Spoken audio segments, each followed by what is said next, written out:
Hello, Authority Gap listeners, and welcome to the Authority Gap podcast, the AI-hosted companion series for consulting firm founders and B2B expert-led service firms that want to become easier for buyers to understand, trust, recommend, and choose. In this episode, we're looking at why positioning should be consistent, but not frozen. And here's the question. How do you know when to keep reinforcing a position and when the evidence says it needs to change? That is, it's essentially the million-dollar question for most founders. Right. I mean, it's such a tricky balance because today's deep dive is really all about this specific tension. Our mission today is to figure out, how to hold firm to a market position so buyers actually have time to learn it. Exactly. Yeah. But at the same time, knowing exactly when it's time to refine it based on, real-world evidence. Yeah, and the central thesis we're operating on today is that positioning is a continuous evidence-led process. It's not just a one-time copywriting decision. Like you don't just carve it into stone and walk away. Right. You don't just write it on your homepage and never touch it again. But, and this is a really important, but continuous doesn't mean constant reactive change. Oh, totally. Which is what a lot of people think it means. Yes. You have to stay consistent long enough for the market to actually learn a clear association with your firm. But, you also have to be willing to refine that position when your repeated client work starts showing you a stronger, more accurate pattern. Well, let's talk about that tension. Yeah. Because we really need to draw a hard line here between changing for the wrong reasons versus the right ones. Oh, absolutely. Because the immediate pushback from any founder listening to this deep dive right now is going to be about positioning equity. Right. They're terrified of losing the ground they've gained. Exactly. Like, wait, if we change our positioning, aren't we just confusing a market we just spent 6 months trying to educate? Yeah. It's sort of like, it brings to mind a restaurant, right? Constantly changing its menu before anyone even gets a chance to taste the signature dish. I love that restaurant analogy. It captures the risk perfectly. But we really need to elevate that to understand the mechanics of B2B buying. Okay, how so? Well, the distinction here is the difference between impatience and evidence. Impatience and evidence. Right. So changing the menu because nobody bought your signature dish on its very first Tuesday on the menu, that's impatience. Oh, yeah. Pure panic mode. Exactly. But changing the menu because every single customer who actually orders the signature dish asks you to, substitute the main ingredient. Now that is evidence. Oh, wow. Okay, I really like that framing. So impatience is just basically abandoning a structurally sound position simply because results are slow. Yes, because the sales pipeline is slow or you aren't getting 100 leads a day. And we see this, we see it all the time. Oh, constantly. A firm will launch a new authority lane. They publish a couple of white papers, update their LinkedIn profiles. Maybe do one webinar. Right. And then after 4 weeks, they look around and say, well, the phone isn't ringing. Let's pivot back to being generalists. Which is just shooting yourself in the foot. Absolutely. You do not abandon a sound position just because the results aren't instantaneous. In complex B2B decisions, the market often just needs more consistent exposure to your signals. Because they just don't know you yet. Right. It takes time for buyers to recognize the pattern, trust the proof, and then, actually remember you when a relevant problem triggers a buying cycle. Which could be months away. So you only refine the position when the work itself repeatedly shows you that your current framing is incomplete. Or maybe too narrow. Yes, or it just no longer captures the most valuable pattern of what you actually do. Right. It's not a guess. You're looking at the actual engagements and realizing the way we describe this firm doesn't actually match the highest value work we're executing. Exactly. And honestly, that completely reframes the initial positioning exercise for a lot of people. Because it takes the pressure off. Right. Huge pressure off. A first position is really just a useful hypothesis. It is not a permanent conclusion. You refine it because the evidence changed, not because your patience just ran out. I love that. Yeah. Okay, let's unpack this. Once a founder actually has that evidence, right? Once they see that ingredient substitution happening over and over again, how does that shift actually happen operationally? Well, the source material breaks this down really well into two connected processes or loops. Okay, 2 loops. Yeah. The first is the internal loop. It goes like this. Actual work, which leads to pattern recognition, which then leads to position refinement. Okay, wait, let's pause on pattern recognition for a second. Yeah. Because it sounds really automatic when you say it like that. But in consulting, it is incredibly noisy out there. Oh, very noisy. How does a firm actually distinguish between a true market pattern and just, a few random weird client requests? That is the exact friction point where most firms get stuck, honestly. Recognizing a pattern requires a lot of discipline. Right, because you can't chase everything. Exactly. You aren't looking for one-off edge cases where a client asked you to do some weird side project outside your scope. Yeah. You're looking for a recurring center of gravity in your most successful, highest margin engagements. Okay. The highest margin ones. Right. When you're doing the actual work, you start to notice that the problem you thought you were solving is really just a symptom of a much deeper, more valuable problem. And you realize, oh, we are uniquely equipped to handle this deeper issue. And once you see that, you can't unsee it. Exactly. When that realization becomes undeniable, that's when you move to the final step of the internal loop, which is position refinement. Got it. But, refining it internally is really just updating a Google Doc, right? The second loop, the external loop, that's where the actual heavy lifting happens. Oh, 100%. The internal stuff is easy compared to this. Yeah, the sources call this market relearning, and it follows this very specific sequence. It goes from old association to new signal to repetition to recognition, and finally, reclassification. Which is quite the journey. Right. I mean, this theory of market relearning sounds incredibly logical on paper, but thinking about it in practice, it's terrifying. It is. Because you're essentially asking buyers to burn cognitive calories to change how they think about you. And they will resist it. Absolutely. Yeah. I mean, buyers use these heuristic mental models just to save energy. Right. Everyone's busy. Exactly. So the market starts with this existing association of your firm, right, the old association.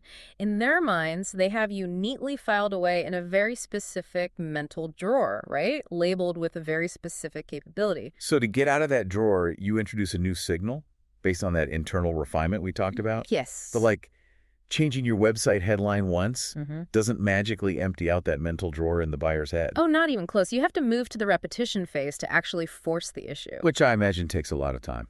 Time and immense discipline. You have to consistently reinforce this new signal across your content, your outreach, your sales conversations, everything. And then what happens? Well, over time, that repetition creates recognition. The buyer actually starts to notice the new pattern. Oh, I see. And eventually that recognition triggers the holy grail, which is reclassification. The buyer physically, or, well, mentally, moves you into a new drawer. They change the category and the expectations they assign to your firm. Okay, but here's my question. If I'm just blasting out the exact same phrase over and over and over to force this reclassification, aren't people just going to tune me out? Or, unfollow me? Yeah, if you do it wrong, definitely. So how do you execute the repetition phase without just annoying your audience? Without treating them like a nail and your messaging like a hammer? Well, this requires understanding a really crucial difference, and that is a difference between repetition and redundancy. Oh, interesting. Repetition versus redundancy. Right. Redundancy is just repeating the exact same words without adding any new value whatsoever. Like saying, we do enterprise digital transformation every single Tuesday on LinkedIn. Exactly.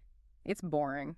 And it trains the market to completely ignore you. But repetition, especially in an authority-building context, is reinforcing the same strategic meaning, but through different highly useful assets. So you're coming at it from different angles. Exactly. You are attacking the same core idea from multiple directions. Like on Monday, you might share a diagnostic framework. Okay. Then on Wednesday, you publish a case study. And then on Friday, you offer some sort of contrarian take on industry standards. Ah, I see. So you aren't just repeating the words, you're repeating the meaning. You're repeating the meaning, giving them value every single time. That makes total sense. Okay, let's ground all this theory in the case study provided in our source material, because I think it shows the friction of this whole relearning loop perfectly. Yes, let's do that. So we're looking at the legal relevance case study, specifically following the accuracy brief.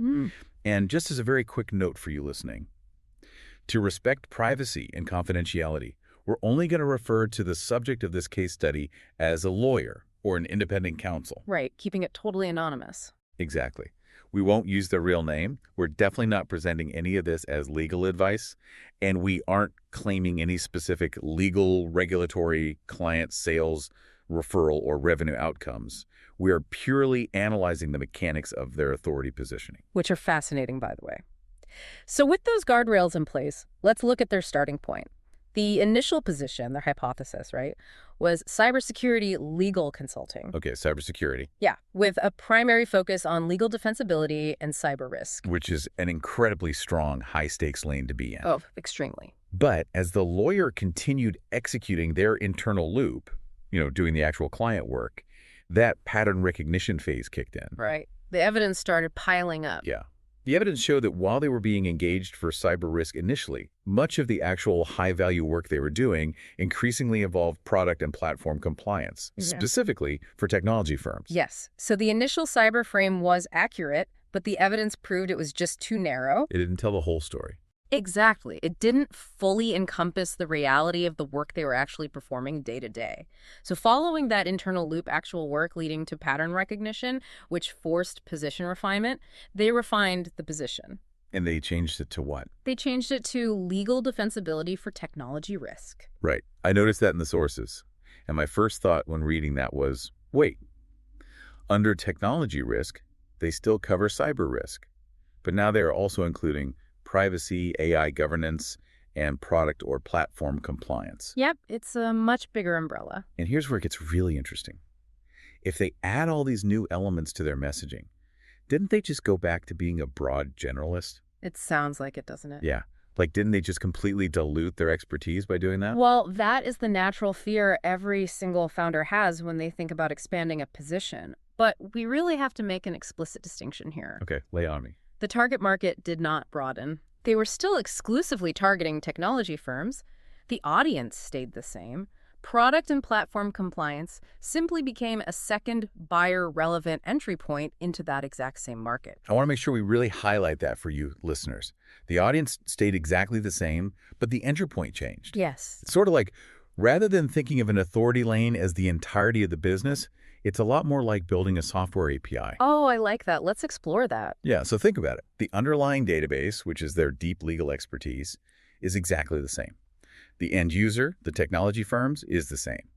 The lawyer just built a new API endpoint called product compliance, right?